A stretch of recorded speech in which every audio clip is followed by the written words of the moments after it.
को ये चीज दिखा कि ये प्रॉब्लम है, ये समस्या है, लेकिन यहाँ के सोफा पर बैठने वाले नेताजी को नहीं देखा। सोफे से जिला चलाएंगे। यहाँ के सांसद साहब को नहीं दिखता है, सिर्फ अनुकंपा का लाभ उठाएंगे। और जब चुनाव आएगा तो आंख में आंसू भर के आ जाएंगे कि बाबूजी हमारी कहले रहो दिन हमारा वोट दो। अरे बाबूजी की कल तू ना 6 बार तो सांसद चुन लिया एक के परिवार, लेकिन आपका कोई कर्तव्य नहीं बन रहा है जिला के लिए। और सूतापट्टी को उत्तर बिहार का मैनचेस्टर कहा जाता है।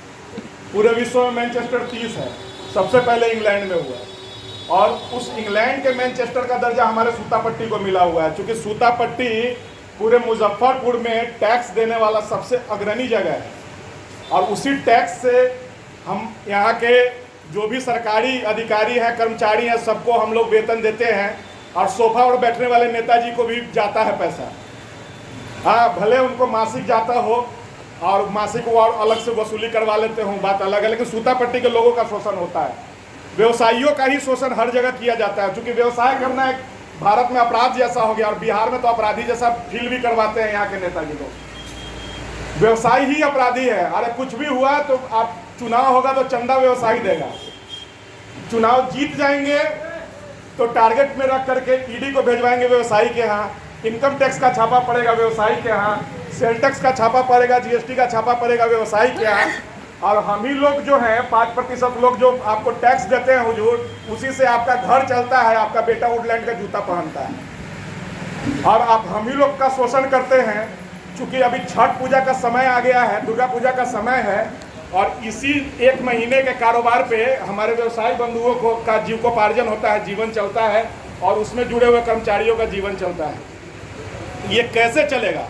जो स्थिति इस लेन की आगे और पीछे हो गई है, यहाँ की जो लास्ट ये निगम प्रशासन है जो मुर्दे वाली बिहेवियर कर रही है, वो कब तक करेगी? नगर आयुक्त अंधा हो गए हैं, या नगर विधायक को कुछ समझ में नहीं आ रहा है, या मेयर साहिबा को कुछ समझ में नहीं आ रहा है। हाँ, डायरेक्ट अब आपको चुन दिया गया। पहले कहते थे अरे पार्षद सब शोषण करता है, कामें नहीं करने दे रहा है। अब तो आपको बहुमत मिल गया, आप कीजिए आकर के।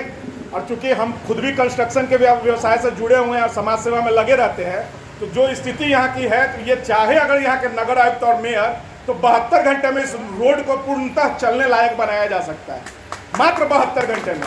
लेकिन करेंगे नहीं। ये चूँकि जिम्मेवारी संजय केजरीवाल जी ही लिए हुए हैं, और निकाय के सबसे निचले पायदान पर बैठे इस व्यक्ति को हम तो बड़े भाई की तरह, और हम ये मानते हैं कि ये व्यक्ति, ऐसे व्यक्ति को नगर विधायक होना चाहिए था। सोफा से नहीं चलेगा, सोफा से शहर नहीं चलता है। आपको जमीन पर उतरना पड़ेगा हुजूर, और जमीन पर उतरने की क्षमता अगर कोई रखते हैं तो वो संजय केजरीवाल जी हैं। और ये अपना कर्तव्य दिखाते हुए एक आम नागरिक की तरह, एक आम जनप्रतिनिधि की तरह आकर के अपना विरोध प्रदर्शन कर रहे हैं, और यह मांग कर रहे हैं यहाँ के व्यवसायियों के लिए कि आप सड़क का निर्माण करवाइए ताकि जीविकोपार्जन अच्छे से चल सके, हमारी माताएं बहनें इस त्यौहार में खरीदारी करने के लिए आ सके। तो मैं इन्हीं बातों के साथ अपने बातों को विराम देता हूँ। आप